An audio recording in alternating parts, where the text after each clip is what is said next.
Hoy vas a conocer una serie de procesos psicológicos que se dan en la mente de todos los seres humanos y que muchas veces nos llevan a la confusión. Por lo tanto, estate súper atento porque te voy a compartir 6 de esos sesgos cognitivos, de esos errores de percepción, de análisis, que si los entiendes bien y estás despierto para practicarlos en tu vida, te va a ayudar a expandirte más y en tu despertar espiritual. Vamos al programa de hoy.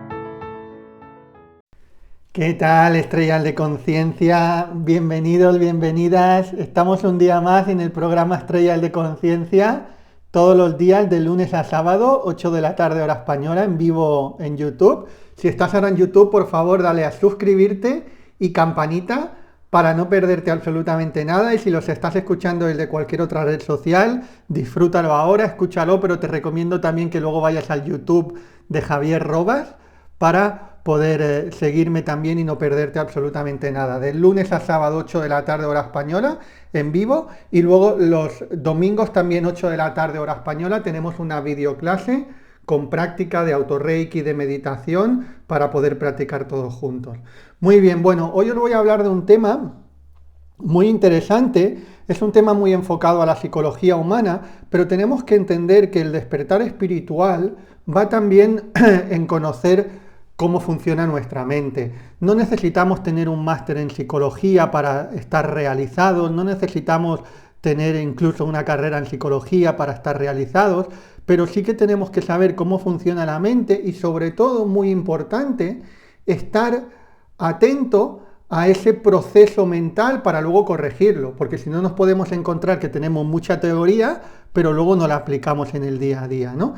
Y esta vas a ver que te voy a hablar de diferentes, hoy se llaman sesgos psicológicos, que son maneras de proceder de la mente, que muchas veces nos llevan por terrenos pantanosos o por una equivocación. Para definirte un poco y para que tengas claro qué son los sesgos cognitivos, ahora lo vamos a ver y luego te voy a poner diferentes ejemplos porque te van a servir para eso, te van a servir para tu despertar espiritual. Recuerda que te digo que Reiki no es únicamente una técnica de imposición de manos, es mucho más allá de eso, es el arte de la felicidad, es el arte del despertar espiritual. Entonces, para poder experimentar ese arte de la felicidad, ese arte del despertar espiritual, lógicamente la práctica de imposición de manos, de autorreiki, las técnicas del reiki tradicional y la meditación es súper importante, pero luego también es importante en el día a día observar cómo funciona nuestro proceso mental, porque a partir de ahí podremos corregir muchas maneras de proceder que nos están llevando no hacia el lugar donde queremos ir. Aquí tenemos que tener muy claro que hay o el camino hacia la paz o el camino hacia el sufrimiento. El camino hacia la paz es el mismo camino, es decir, no hay que llegar a un lugar concreto, sino es cómo yo vivo en el día a día. Si yo tengo una serie de procesos mentales que me están generando sufrimiento, si yo observo esos procesos mentales, los veo desde la distancia, no me apego a ellos y los corrijo con la luz de la conciencia, estoy ya en ese camino de la paz, ¿sí? Por eso cuando te digo que por un lado tenemos el camino de la paz y en el otro tenemos el camino del sufrimiento, no es que la paz esté lejos y tenemos que ir hacia ella, sino la paz es cómo nos interactuamos nosotros con la vida en el día a día y cómo vivimos todos estos procesos mentales. Es igual que el camino del sufrimiento. El camino del sufrimiento no es que uno llegue al sufrimiento, sino que procede por una serie de cosas. Y tenemos que entender que cuando te digo el camino de la paz y el camino del sufrimiento, no excluye de que en algunos momentos tengamos dolor, porque hay veces que hay personas que cuando entran en el mundo del trabajo interior, de la sanación energética, piensan, y eso sería también un sesgo cognitivo. Sesgos cognitivos habrían muchísimos, muchísimos. Hoy te voy a compartir los que están probados por la psicología, ¿no? Pero ahora me ha venido otro a la mente que de paso te lo cuento. Hay gente que cuando entra en el camino de despertar espiritual, como hablamos de que el despertar espiritual te puede traer paz, como hablamos que el despertar espiritual te puede traer dicha, te puede traer realización porque conectas con tu esencia, ¿sí? A veces hay personas que tienen una percepción equivocada pensándose que ya no van a sentir dolor en la vida, ¿sí? Y eso me encuentro yo a veces. Me encuentro, por ejemplo, con alumnos que están en la formación de Reiki en tu vida, hacen el primer nivel, el segundo, empiezan a practicar, a lo mejor tienen una crisis de sanación donde se les ajustan cosas, pero luego empiezan a sentirse mejor y me comentan, Javier, me siento mucho mejor, me siento más en paz, me siento más tranquilo. Y luego, a lo mejor, al cabo de 6 o 7 meses, me dicen, Javier, es que me ha pasado que se me ha muerto el gatito, o se me ha muerto este familiar, o tengo a este otro familiar enfermo, ¿qué puedo hacer para evitar el dolor? No, si se te muere un gatito, se te muere un familiar, te va a doler, por mucho que estés en el camino de despertar espiritual. Lo que sí va a pasar, lógicamente, es que ese dolor va a ser menos fuerte y sobre todo es muy importante si aceptas el dolor con la naturalidad que te lo estoy yo diciendo ahora, que chicos, chicas, sé que no es fácil, yo también sufro dolores en mi vida, también tengo dolores en mi vida, ¿sí? Algunas veces físicos, otras veces emocionales, todos en la vida vamos a tener dolor físico, emocional en algún momento de nuestra vida. Entonces, cuando entramos en la espiritualidad, ¿qué va a pasar? Que ese dolor posiblemente sea menos fuerte y también súper importante, sobre todo si no lo negamos, porque de todo aquello que te resistes, persiste. ¿Sí? Uno evidentemente se puede estar trabajando interiormente, claro que nos vamos a trabajar ¿para qué? Porque nos va a dar resiliencia. ¿Y la resiliencia qué significa? Que aún incluso en el dolor tienes la capacidad de ser feliz y salir crecido de esa situación. Eso sí que nos lo va a dar la práctica habitual de Reiki, eso sí que nos va a dar el despertar espiritual. Aun cuando tengamos dolor, poder estar conectando con nuestra felicidad, con nuestra esencia y estar realizados, aun cuando con dolor. Pero esto es importante, que no neguemos el dolor, es decir, no neguemos el dolor, quiero decir, no es necesario que estemos hablando de él constantemente, eso tampoco, porque lo reforzamos. Lo que no tenemos que hacer es luchar con el dolor, porque si luchamos con el dolor, chicos, chicas, esto ya sería para que los que me seguís de hace tiempo o estáis en la escuela Reiki en tu vida, me digáis a lo que os voy a preguntar, me deis la respuesta. ¿Qué pasa si luchamos con el dolor? Ponlo ahí, por favor. Que generamos sufrimiento. Si luchamos con el dolor, generamos sufrimiento. ¿Por qué? Porque por un lado tenemos el dolor, y por físico, emocional, el que sea, y por el otro lado le sumamos el que estamos con toda nuestra energía luchando contra ese dolor. Y el dolor no se va porque en ese momento tiene que estar y toca que esté en ese momento, y al mismo tiempo tenemos dolor y encima, como lo negamos, nos crea sufrimiento, como luchamos con él. Entonces, hay otras personas que dicen, bueno, entonces que si tengo dolor me resigno a tener dolor. No. Hay un punto intermedio. No nos vayamos a los extremos. No estés luchando a puñetazos con el dolor, porque te va a traer sufrimiento, ni tampoco te resignes como me toca vivir el dolor y voy a tener el dolor toda la vida, o el dolor no se me va a ir nunca, o me derroto. No, estamos hablando, el camino entre medio, ¿cuál es? Es la aceptación. Aceptación que me toca vivir esto, ¿sí?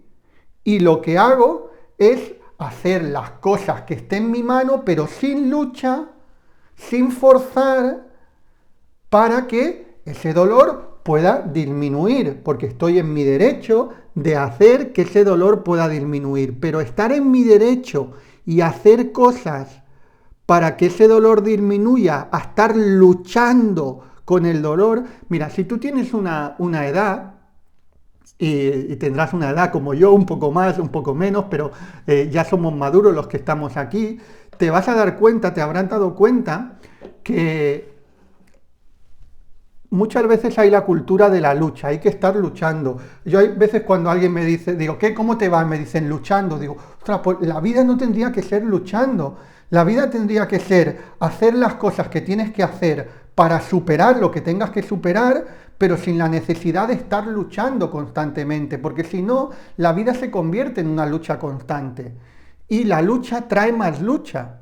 En cambio, si lo vemos desde la aceptación, desde es lo que hay y ahora lógicamente voy a hacer lo que tengo que hacer sin luchar, eso se convierte en que vivo en paz y voy superando cosas. Yo sé que esto a veces, como hay un punto tan, digamos, hay una línea tan fina de pasarse de un lado a otro, a veces cuesta integrarlo, pero a través de la repetición lo integrarás y cada vez lo irás integrando más. Yo utilizo a veces las palabras para intentar transmitirlo de alguna manera. En relación a lo que te estoy diciendo ahora, te digo que sí, tú en la vida tienes que esforzarte por hacer cosas, pero no forzar. O sea, esforzarse sería hacer, accionar. Lógicamente, si queremos ir hacia un lugar, tenemos que estar dando los pasos para ir hacia ese lugar. Pero yo puedo dar los pasos de manera totalmente tranquila o puedo dar los pasos de manera totalmente forzada, ¿sí? Y poniendo ahí mucha lucha. Imagínate, te pongo un ejemplo. Si tú tienes que ir a la panadería a comprar el pan, ¿qué haces? Bajas, abres la puerta de tu casa, bajas las escaleras si tienes que bajar, o el ascensor, cruzas la calle y vas tranquilamente a la panadería a comprar el pan, ¿sí? Y compras el pan y te vuelves para casa. Has cumplido con tu objetivo, pero con toda la tranquilidad del mundo, porque sabes que el pan está ahí posiblemente y lo vas a recoger y te vas a ir hacia casa. Bueno, también puedes saber que si el pan no está en esa panadería, pues quizás está en otra, y si no buscarás en la de al lado, y si no en la de al lado, y si no, pues si ese día no toca comer pan, pues te volverás para casa, no comerás pan hasta el día siguiente. Bueno, pues el camino hacia nuestros objetivos lo tendríamos que hacer desde ese lugar, desde esa tranquilidad de como el que va a comprar pan, y vas a comprar pan y evidentemente accionas, vas hacia tu lugar. Decidme si me seguís aquí o no, porque esto es súper importante que se entienda, ¿eh? Sé que nos estamos yendo un poquito del tema, pero bueno, ahora vamos a ir al tema. Tú sabes, y si estás aquí ya me conoces, sabes que los programas, sé de lo que voy a hablar y lo tengo esquematizado, pero también me dejo ir y si en algún momento sale un tema interesante que creo que os puede ayudar, va a salir ese tema. O sea, que ha salido el tema, ¿no? Ahora luego vamos a ir a los 6 sesgos cognitivos que os quiero comentar. Pero en relación a lo de cumplir cualquier tipo de objetivo, cualquier cosa que te hayas propuesto en la vida, tienes que hacerlo desde la tranquilidad como el que va a comprar la barra de pan. Dime si me has seguido ahí. Y eso no quiere decir quedarte en casa, porque por eso hay gente que se va al otro extremo. No, el universo ya me lo traerá, ¿no? No hago nada y como no tengo que forzar, no hago y el universo me lo traerá. No, mire usted, si usted no abre la puerta de su casa, baja las escaleras, vas hacia la panadería y pagas, el universo no te va a traer la barra de pan. Lo siento, no te la va a traer la barra de pan, ¿sí? Tienes que hacer cosas. Entonces, pero de hacer cosas con la tranquilidad como el que va a buscar la barra de pan, esa es la manera con la que tenemos que hacer las cosas, con toda la tranquilidad o con toda la seguridad, incluso si quieres, si sabes que cuando llegues a la panadería posiblemente habrá pan, y si no en la otra, y si no en la otra, y si hoy no comes pan, pues lo comerás mañana, pero sabes que el pan va a estar ahí disponible para ti. Esa es la manera en la que tenemos que mirar los objetivos, sea en el área que sea que quieres encontrar una relación de pareja, sea que quieres tener un mejor trabajo, sea que quieres emprender en cualquier emprendimiento. Tienes que hacerlo actuando lógicamente, actuando por el camino correcto, aprendiendo para saber, porque si tú no sabes el camino hacia la panadería, tendrás que aprender a cómo se va hacia la panadería. Tendrás que preguntarle a uno, tendrás que preguntarle al otro, oye, ¿por dónde se va la panadería? Mire, se va usted por allá, es decir, tendrás que aprender, tendrás que formarte, tendrás que saber el camino, pero una vez así ya tú vas caminando tranquilamente y vas caminando caminando con la total seguridad de que el pan va a estar ahí. Si no en esta panadería, estará en otra, y si no en otra, y si no en otra, y si no está hoy, estará mañana, y si no pasado, y si no el otro. Pero finalmente en las panaderías hay pan, ¿verdad? Pues en el universo también hay las cosas que tú quieres manifestar. Ahí están. Lo que pasa es que hay que manifestarlas de esta manera. Bueno, como os digo, creo que os he hecho una mini clase del proceso de manifestación, cómo es trabajar diligentemente, pero desapegándose a los resultados. Y desde qué lugar hay que hacerlo, desde el esfuerzo, desde la acción, pero no desde el forzar, desde la tranquilidad y no desde la desesperación, ¿sí? Muy bien, pues venga, ahora vamos a hablarte, como te digo, y esto ha venido porque te decía que uno de los sesgos cognitivos que hay es que a veces las personas se piensan que cuando entran en la espiritualidad no van a tener momentos de dolor, ¿no? Y eso también es un poco un sesgo cognitivo que hay. Pero para definir qué es un sesgo cognitivo son atajos mentales, ¿sí? Atajos mentales que en algunas ocasiones evolutivamente han sido útiles porque han permitido tomar decisiones rápidas. En resumidas cuentas, ¿qué son? Es un proceso mental de la mente egoica, es decir, no del alma, no del ser, sino de la mente, que se simplifica el proceso de pensamiento para ahorrar energía, ¿sí? Entonces, hay muchas veces que esa simplificación del proceso de pensamiento lleva a errores. Nos puede llevar a la equivocación porque no tiene por qué ser así. Y entonces, si sabemos algunos de esos sesgos cognitivos, nos permite tener mucha más conciencia de todo el proceso. Antes te ponía un ejemplo que no tenía pensado explicarte, pero el sesgo cognitivo de cuando alguien entra en el mundo de la espiritualidad o de la sanación energética, en algún momento de manera subconsciente y de manera ilógica ya piensa que ya no va a experimentar dolor. No, el dolor se va a experimentar igual, ¿sí? Lo que pasa que, como te he explicado antes, va a ser un dolor que lo puedas llevar mucho mejor y que ese dolor no te va a generar sufrimiento si lo gestionas desde la aceptación y desde la tranquilidad. Entonces, ahora te voy a hablar de 6 sesgos cognitivos, es decir, de procesos psicológicos mentales que llevan al error y que además estos están demostrados por la ciencia, es decir, estos no son sesgos cognitivos que yo pueda, se me hayan ocurrido a mí, como el que te he dicho del dolor y de la espiritualidad, sino son sesgos cognitivos que se han hecho experimentos científicos para dar con ellos. El primero que te voy a comentar se llama efecto spotlight, ¿sí? ¿Qué es? Y este es muy interesante, bueno, todos son muy interesantes, cuando pensamos que un elemento propio o acto resulta muy llamativo y todo el mundo lo va a ver. Te lo vuelvo a repetir y ahora te lo explico. Cuando pensamos que un elemento propio o acto que hacemos resulta muy llamativo y todo el mundo lo va a ver. Te pongo un ejemplo para que lo entiendas perfectamente. Por ejemplo, nuestros defectos. Todos los seres humanos tenemos defectos. Y generalmente nosotros somos muy crueles con nuestros defectos. Somos más crueles nosotros mismos que los demás. ¿Por qué? Porque es algo muy paradójico. La mayoría de la gente no está pendiente de tus defectos, sino están pendientes de los suyos. ¿Sí? Decirme aquí si me seguís, chicos, chicas, porque esto es muy importante entenderlo. La mayoría de la gente no está pendiente de tus defectos. Cada uno está pendiente de los suyos. Eso no quiere decir que no podamos ver un defecto a los otros, pero nos preocupamos más por nuestros defectos que por los defectos del otro.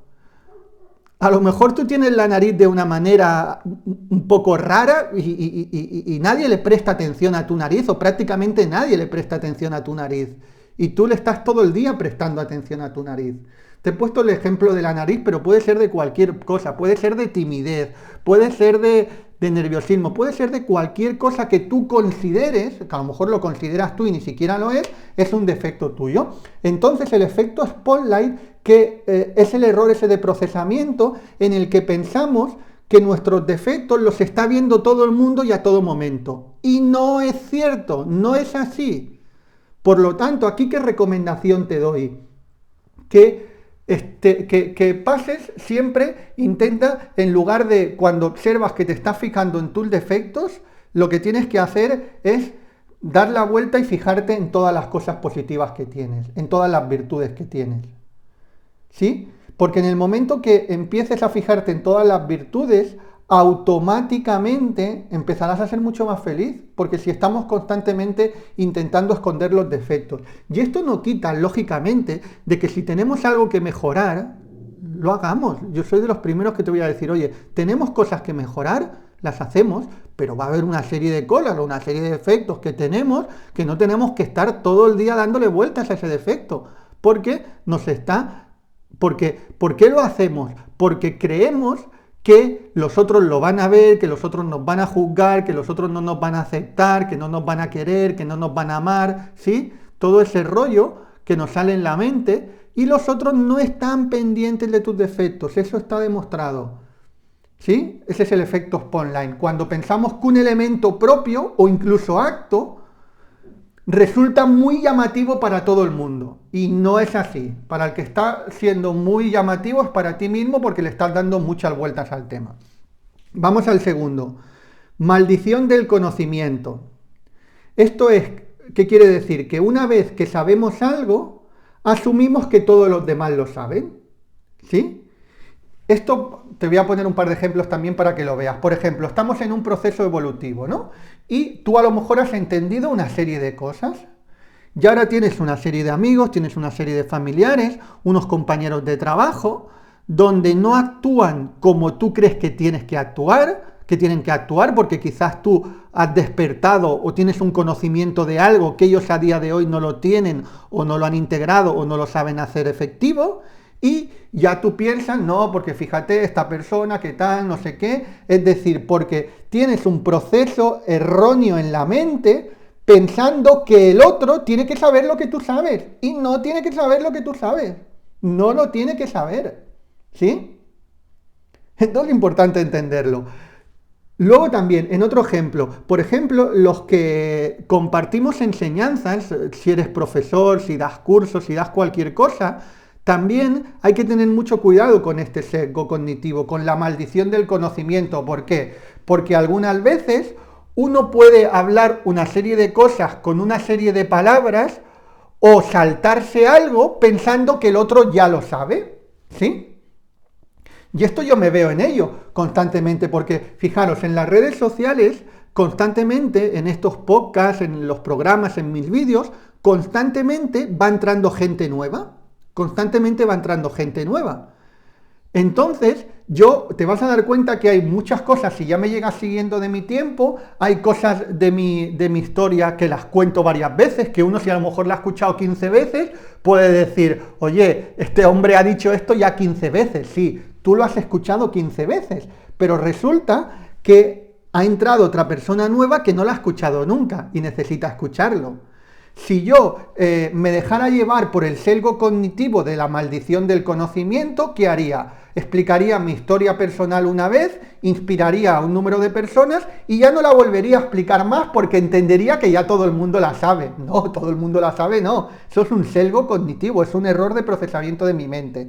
Y eso con esto y con cualquier otra enseñanza. Hay enseñanzas que son muy importantes que, primero, para integrarlas hay que repetirlas muchas veces, por eso incluso el que ya la ha escuchado 10 veces, está bien que lo escuche 20, pero luego también hay gente que no la ha escuchado nunca, que entra por primera vez o por segunda vez, entonces tengo que decirlo constantemente, ¿vale? Y eso pasa muchas veces también cuando uno es profesor o cuando intenta enseñarle a alguien algo, cómo se hace algo, como él lo sabe hacer, lo explica ya de una manera como resumida, mira, esto se hace así, así, es muy fácil, se hace así, así, así, así. Bueno, sí, es muy fácil para ti, que lo has hecho 200.000 veces. No es como si le quieres enseñar a alguien yo qué sé, a hacer a coser una pieza de ropa y tú lo has hecho 2.000 veces. Pues le vas a tener que enseñar desde el principio cómo funciona la máquina de coser, cómo se pone la aguja, cómo se pone el hilo, no sé, todos los pasos, porque si no le enseñas todos los pasos y te saltas pasos, esa persona no lo va a aprender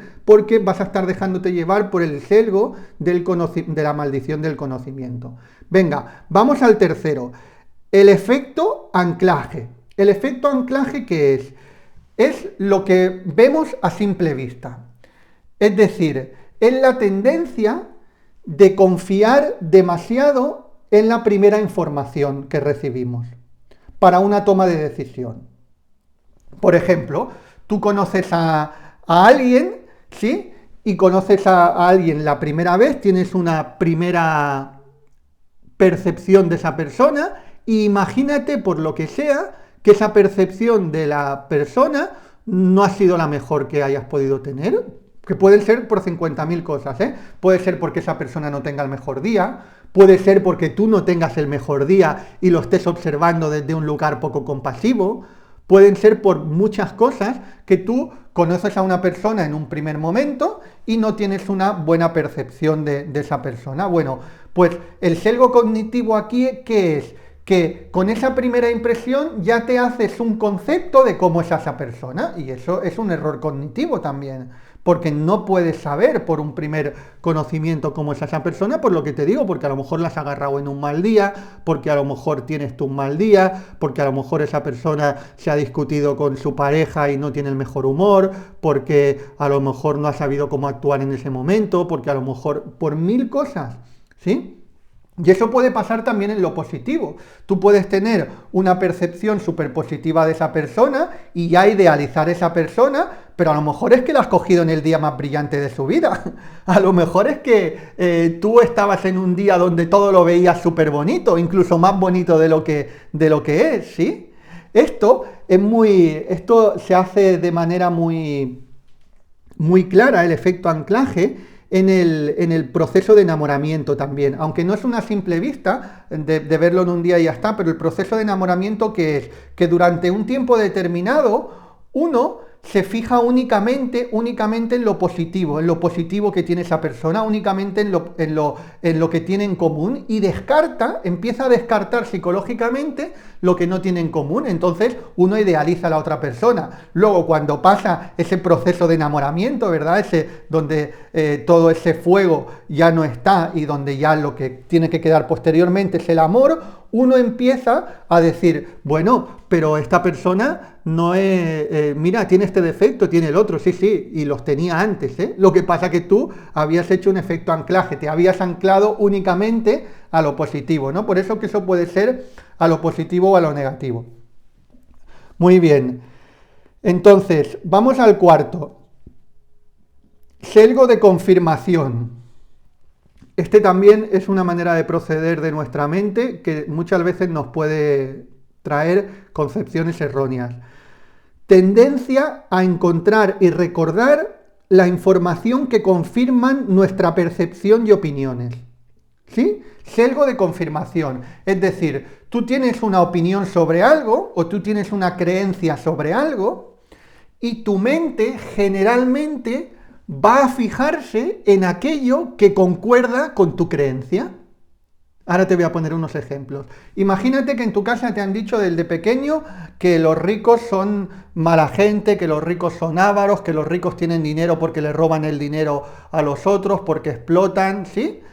Entonces tú tienes esa opinión, esa creencia, más que opinión es una creencia ya instalada, en que los ricos son miserables.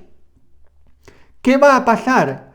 Que tu sistema reticular, es decir, eso que se fija en lo que hay en el exterior, en lo que percibimos en la vida, se va a fijar principalmente en los ricos que efectivamente son miserables, porque va acorde con tu sistema de creencias, y eso entonces uno digamos, a concluir en que los ricos son miserables.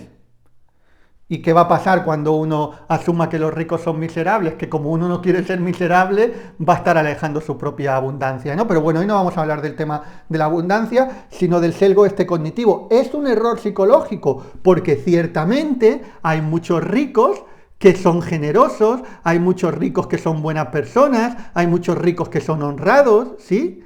Entonces, este sesgo de confirmación tú puedes utilizarlo en positivo. Si tú empiezas a decirle a tu mente esta afirmación y empiezas a observar las cosas de esos ricos, en lugar de fijarte en aquel rico lo negativo que tiene, fíjate en lo positivo que tiene, busca cosas positivas y vas a ir encontrando. ¿Y qué va a pasar? Que tu sesgo de confirmación va a empezar a encontrar ricos que son buena gente.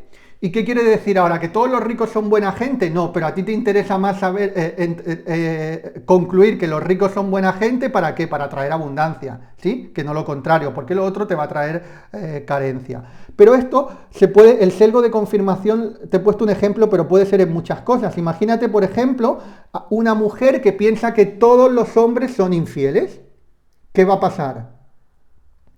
Pues que efectivamente se va a fijar en todos los hombres que son infieles, se va a fijar en aquella telenovela que el hombre le es infiel a la mujer, se va a fijar en aquel amigo que le es infiel a la novia, se va a fijar en aquella amiga que su marido le ha sido infiel, se va a estar recordando sus experiencias que a lo mejor le han sido infiel en algún momento y va a concluir que los hombres son infieles, cuando hay muchos hombres que también son fieles. Entonces, tenemos que darle la vuelta a ese sesgo de confirmación y empezar a fijarnos en todos esos hombres que son fieles para que ese sesgo de confirmación, en lugar de estar en nuestra contra, esté a nuestro favor. ¿Sí? Venga, pues venga, vamos al quinto. El sesgo de retrospección idílica. Y este es muy común, sobre todo cuando uno va creciendo de edad. Nos empeñamos en ver con buenos ojos el pasado y ver el futuro de forma más negativa o decadente. Te vuelvo a repetir, se llama retrospección idílica y quiere decir que nos empeñamos en ver con buenos ojos casi todo del pasado y ver el futuro de forma más negativa y en decadencia, incluso el presente. Como por ejemplo, un sesgo cognitivo con el tema del hambre del planeta, ¿no? Si uno empieza a mirar, empieza a decir, no, es que el planeta está muy mal. Sí, pero lo que es una evidencia, y esto no es una opinión de Javier, es que en el planeta hay mucha menos hambre, mucha menos gente que muere de hambre hoy que hace 50 años. Esa es la realidad. ¿Que todavía hay gente que muere de hambre? Sí. ¿Que no tendría que haber gente que muriera de hambre en el mundo? También. ¿Que llegará un momento que no haya gente que muera de hambre en el mundo? También. Pero la realidad es que hoy hay menos hambre en el mundo que hace 50 o 60 años. Y eso es un dato contrastado. Es decir, como te digo, no es una opinión. Con las guerras pasa exactamente igual. Aunque hoy en día parece que haya muchas más guerras o parece que la gente sea mucho más sanguinaria, no es tan sanguinaria. Hace 200 años la gente era mucho más sanguinaria. El ser humano era mucho más sanguinario. Lo único que no teníamos, primero, ni todas las herramientas que tenemos hoy para hacer daño a los otros, ni éramos tantos en la Tierra como somos hoy, y además no teníamos tantos medios de comunicación o ninguno que constantemente nos estuvieran mostrando todo lo criminal que es el ser humano. Entonces, como los medios de comunicación generalmente se dedican a mostrar lo criminales que somos los seres humanos, nos parece que los seres humanos cada día somos más criminales. Y no es la realidad, no es la realidad. El ser humano cada vez está siendo más amoroso. Vuelvo a insistir, ¿todavía hay mucho criminal en la Tierra? Sí. ¿Todavía hay mucho miedo en la Tierra? Sí. ¿Todavía hay muchas guerras en la Tierra? Sí. Pero el ser humano está aumentando en el nivel de conciencia, aunque nos pueda parecer lo contrario. ¿Sí? ¿Por qué? Porque es un sesgo de retrospección idílica. Y esto hay libros, hay información sobre ello, cómo nos cuenta de manera detallada esto que te estoy diciendo, de que estamos mucho mejor de lo que estábamos hace 100 o 150 años, mucho mejor. Pero muchas veces tenemos un proceso mental en el que nos equivocamos. Hace ciento y pico de años, una persona como tú o como yo, que veníamos de familia normal, no tenía la comida asegurada cada día. No tenía a lo mejor ni un plato de comida asegurado cada día, hace 100 o 150 años. Tenía muchas posibilidades de morir con 20, 30, 40 años por una enfermedad. tenían muchas posibilidades los niños de morir nada más recién nacidos, muchas más posibilidades. Hoy en día todo eso ha cambiado, por eso te podría hablar aquí de infinidad de cosas en las que estamos mejor que antes, en muchísimas cosas, y todavía tenemos un gran margen de crecimiento, pero lógicamente estamos en ese proceso de crecimiento, pero a veces nos puede parecer lo contrario. Venga, vamos al último que te voy a comentar, el sesgo cognitivo 6. El efecto de falso consenso. ¿Qué significa el efecto de falso consenso? Que creemos que hay más personas que están de acuerdo con nosotros, ¿sí? Es decir, que tus propios hábitos, tus propios valores o tus propias creencias crees que están mucho más extendidas de lo que están. Y esto se puede ver el ejemplo de muchas maneras, te voy a poner un par para que lo veas bien. Cuando uno es fumador, ¿qué sucede cuando uno es fumador? Cuando fuma, que tiene la percepción de que casi todo el mundo fuma también. Yo me acuerdo cuando fumaba que yo decía, pero si es que todo el mundo fuma. Y no era cierto, lo que pasa que como yo fumaba, tenía la percepción de que todo el mundo fumaba. Y además también, como tenía esa percepción, por pura ley de atracción, atraía más personas que fumaban. Es decir, todos los amigos o amigas que me entraban, o la gran mayoría de ellos, eran fumadores. ¿Qué pasó 10 años después, o no tantos años después, ¿no? Pero ¿qué pasa hoy en día? Hoy en día, la mayoría de gente que conozco no son fumadores.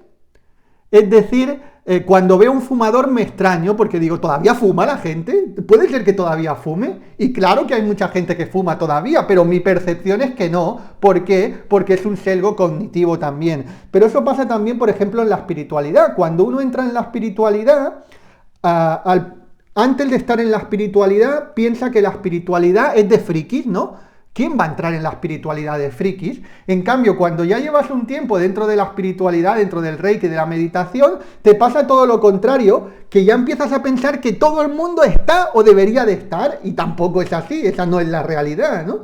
¿Por qué? Porque es un sesgo cognitivo de efecto de falso consenso. Bueno, chicos, chicas, espero que os haya inspirado. Decidme si os ha gustado. Dime, ¿me ha gustado el programa de sesgos cognitivos?